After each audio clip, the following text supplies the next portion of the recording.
Hey guys, so the disease that I chose is called rubella. It is generally a mild disease caused by a virus that is transmitted by droplets coughed, sneezed, or otherwise expelled from the mouth or nose of an infected person. Its nicknames are German measles and 3-day measles. So symptoms usually appear 2 to 3 weeks after exposure. They don't last super long, 1 to 5 days. It is pretty rare now, but it does happen. It's most common in children and young adults, and then 50% of infected people don't show any symptoms. So rubella was an endemic for a while. It was finally rolled out as an endemic in 2004 by the CDC, but there's still a few countries that don't have really good health care systems and struggle with poverty, so there's a lot of people that are not vaccinated, so it's still a big deal over there. And then the symptoms include mild fever, headache, stuffy/runny nose, inflamed /red eyes, pink rash. It begins on the face and then travels down the body, and then it goes away in the same manner. And then enlarged lymph nodes at the base of the skull, the back of the neck, and behind the ears. And then this is a picture of a little kid with a rash caused by rubella. So rubella is a little bit similar to measles, but measles is definitely more contagious and more dangerous just because it affects the respiratory system, and rubella does not. So there can be complications, such as arthritis, especially in women, in their hands, usually, and then swelling of the brain and inflamed ears. The most common vaccine is the MMR vaccine. It stands for measles, mumps, and rubella. There's 2 doses. The first one's given between 12 and 15 months, and then the second one is given between 4 and 6 years of age. There's no specific medication available for rubella. Just gotta wait it out and just treat the symptoms with pain relievers. The good thing is, if you do get rubella, it's usually just once, and then you build up immunity and don't get it again. So yeah. However, rubella can be very dangerous during pregnancy for the baby. So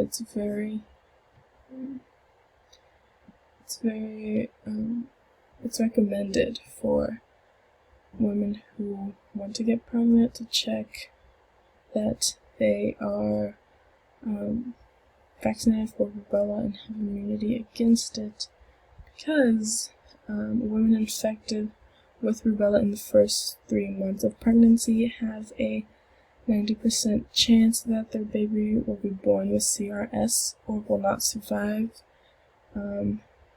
So babies are either born stillbirth, miscarriage, fetal death, or they are born and they have CRS, which is congenital rubella syndrome, and it's basically that the mother had rubella and the baby developed birth defects, and those include cataracts, deafness, growth delays, congenital heart defects, intellectual disabilities, and defects in other organs. and it's really dangerous in the first few months because that's when the baby's barely like developing the eyes and the brain and all of that. So it's easier for the virus to attack that. The most common defect seen is cataracts and deafness, I believe. I read a book that included a little bit about rubella, and when it was first being discovered, there was an Australian ophthalmologist, I believe, and so 8 women came in with their babies, and all of their babies had cataracts, and he didn't know what was causing this, and at first he thought maybe it could be genetic, but it wasn't adding up. And then one day the moms were like sitting in the waiting area, and one of them said, "Well, I had German measles while I was pregnant, maybe that caused it." And then another mom said, "Oh, me too." And so that is when they started investigating if that's what caused it, and they figured out that yes, it was. I think rubella was first identified by a German physician, so that's how the nickname German measles came, and then a little bit later on it was renamed to rubella officially. So, well, that happened in Australia, but it did take physicians a while to figure out what was going on.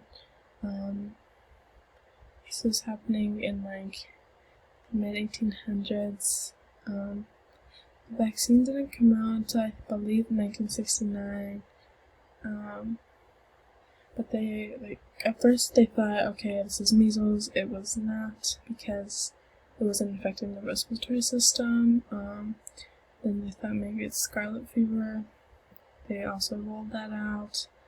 And then I think in 1963, rubella was finally, they were finally able to isolate it and study it better. And then, at least in the US, when the vaccine came out, people started getting vaccinated, the cases went down dramatically. I think by the early 2000s, the cases were really low. I think there was only 5 cases one year, and then I think between 2005 and 2011, there were only 11 cases reported, and most of them came from people who traveled out of the country. In 2004, the CDC was able to roll out rubella as an endemic, and it's really, really rare in the US, but there's still a few countries that struggle with rubella, because a lot of people aren't vaccinated, the healthcare system isn't great, and they're already dealing with things like poverty, so it is taking other countries a little bit longer, but it's definitely gone down around the world.